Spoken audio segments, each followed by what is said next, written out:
Kale lunaku lwali lwa Sunday enteekateeka zonna zatambula bulungi nnyo ku nteekateeka yaffe season ey'okubiri twali tugiyina gye bayita kyekiriwombi nyaanyanyaanya edition eno yali yaba DJ era ng'omulamwa gutambulidde ku ba DJ be twasobola okuba ate nga kyekiriwo ebatambuza nabo nesobola okuba ate ng'ebakwatako tulina DJ Ratso, Engineer Kadonya, Ziggyman, twali tulina Alex Pro, DJ Babilove, DJ Raga Emma Kenny Pro, DJ Bruce, twalinako Robbie K, Tata Ivan Xavier, Daddy Muziki, MC Madimbo, Kole Mzai Kamade. Kati enteekateeka eno omulama gwali gw'aba DJ abali mu nteekateeka abasobola okuba ate nga bayita mu kyekiriwo era twebaza abantu bonna abajja olw'enteekateeka nti mwajja mu bungi nnyo ne muwagira endongo y'abaana ab'e Masaka nga basobola okuba ate ng'etambula.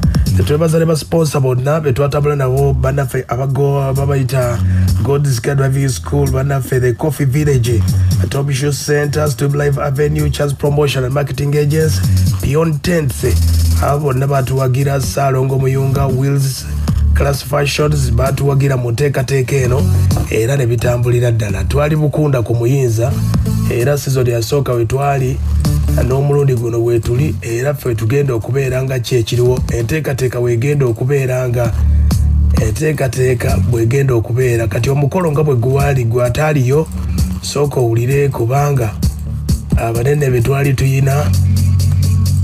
twalina abakulu bangi nnyo. Salongo Kalema Pax yagamba ku lwaki ekiriwo tayinza kumisinga wadde n'akamu.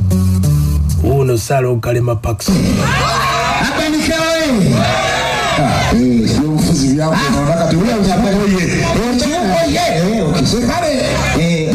na tubebaziza nnyo okujja wano okumuwa amaanyi okwongera okumusitula.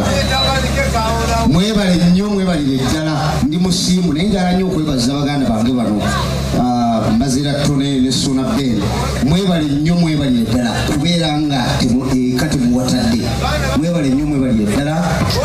Njagala okubebaza era simanya kinsanyusa nnyo okubanga ndaba nti abalala nabo bagendera ku ntikko era tuli basiimu nga bannamasaka twagala okubebaza. Nze Salongo Kalema Fred Paxi abadde aradise okumansimbi emirimu nagitadde nagiwumuza mu butongole kati olumba omukulu nenjimuddiza ngenda kubeera mu baka palamenti.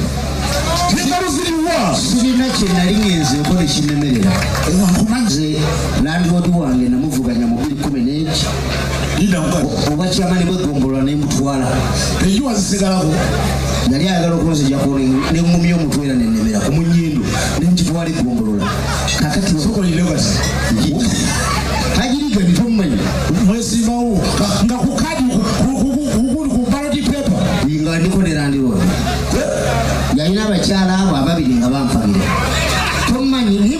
Ye Salongo Kalema Fred Pax yaliwo MP2 Bukoto East omukulu oyo yaliwo okugambye enteekateeka eno yali ejjudde bulungi. Deputy RDC Sembabule Seruwaji Faizo yabulayo abanika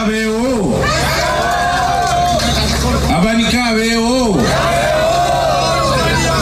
Suna Beni abeewo Mbazira Tone abeewo namwe abawagizi mubeewo. Bino byali omugwata ku siteshoni yaffe Kampala training eyolekedde ekibuga Jinja. Driver yali muto munyirivu nga ne fiyansi wamuwerekedde naffe weetuli kabuzemu kinyanya kyokka. Kale mwebale nnyo, mwebalire ddala okuwagira apanike ate ne baganda baffe bano Suuna ne Mbazira batukoza bulungi nnyo era batukoze bulungi nnyo. Buli lwe badde eno naffe tuddamu ki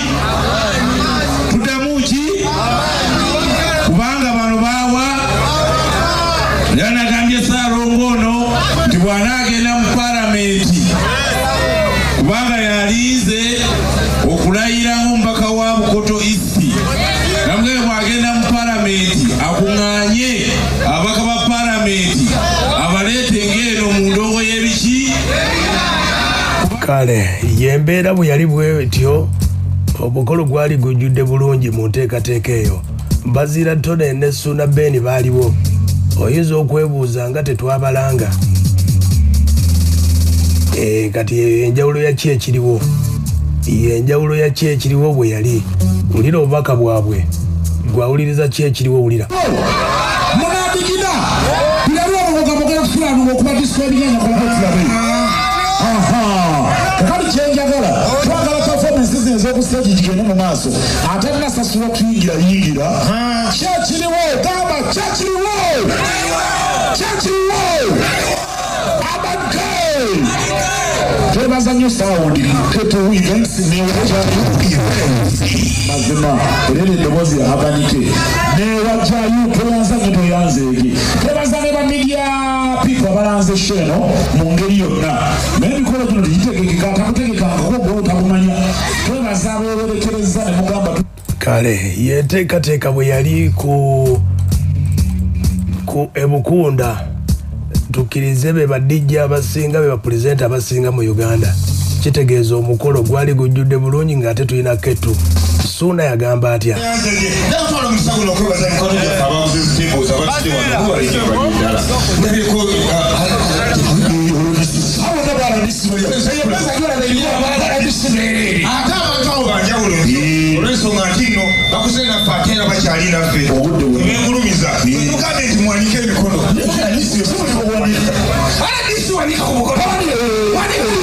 Okitegedde nkugambye omukolo gwali masavu.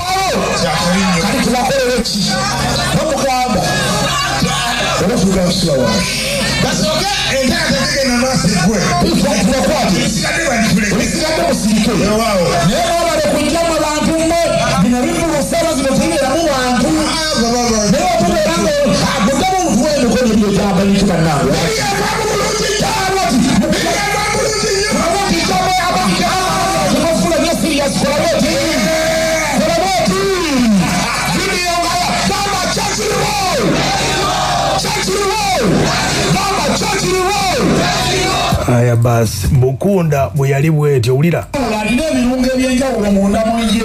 Kituufu emyaka gyabikanga gikyali emito naye alimu ekimunga ekikulu munda mu ye. Sababu mukubire ku ngalo ez'amaanyi abanikono. Era alina ebintu byakola n'engeri gyabikolamu ne bituuka n'okuleeta endowooza mu bantu abalala abatasobola okukola ye byakola. Abasajja bakusasula ate babatudedda okitegera so abalike bambi omutukulire ku ngalo ez'amaanyi abadde muntu wanjawulo ebbanga lyonna ate era akyali muntu wanjawulo agenderawo ze bakwogerako yita mugagga yadesente lumazifu naye omwoyo gwolina ogwo abagagga ogwo era sente zigenda kusanga wetegese omanye ekisinga okuleeta obuzibu sente kukusanga nga gwoli mwavu mu mutima nebwogagawala ng'olina sente eryaddala bamugagga omwavu naye ono agenda kuba mugagga ng'ate era mugagga wa ddala sibawa otasaanamu engalo z'amaanyi abanike. Aya basi ndowooza obiwulidde. Enteekateeka bwe yali Pastor Munyesa Buti yaliwo n'abasanyusa. Enteekateeka yagamba atya wulira Pastor Munyesa Buti. Nabukunda okulima eggwanyi ssaako n'okwagala obwakabaka. Omwekitiibwa Charles Peter Mayiga asinzidde wano nnyini mu kivulu kya Albany era n'amwebaza okuba n'abantu abalungi okutambulanga ne bannabitone era n'agamba ekitone ekyakyongereremu ddala amaanyi. Omwekitiibwa Charles Peter Mayiga bino abyogedde asinzidde ku muyinza. Okwagala obuganda Ssaabasajja ayagala nnyo abavubuka abamu abalina enkulaakulana abanikuyo temumumpe ne kukubugala obw'amaanyi. Okusoboka Ssemasonga ettaano Ssaabasajja ayagala abavubuka abakozi bannabyabulamu bannabyamizannyo era ndowooza bwe tuddako emabega eyo mukulu muyinza aliwa. Mukulu muyinza be bamu abagenda bawa abaana bino ebifo bye bategekeramu ebifu. So nno muyinza tasaanawo obugalo obw'amaanyi. Ssaabasajja azaalwanyisa obulwadde bwa mukenenya. Kale embeera bwe yali Pastor Munyesa Buti. Bannamasaka muli bulungi mwebale kwagala abanike tufudde wala n'omwana oyo era mukama we ebyo Meya Florence Namayanja abyogeredde ku Muyinza. Embeera bwe yatambula bw'etyo ttiimu ki ekiriwo ate mmwe muli battabu nnyo.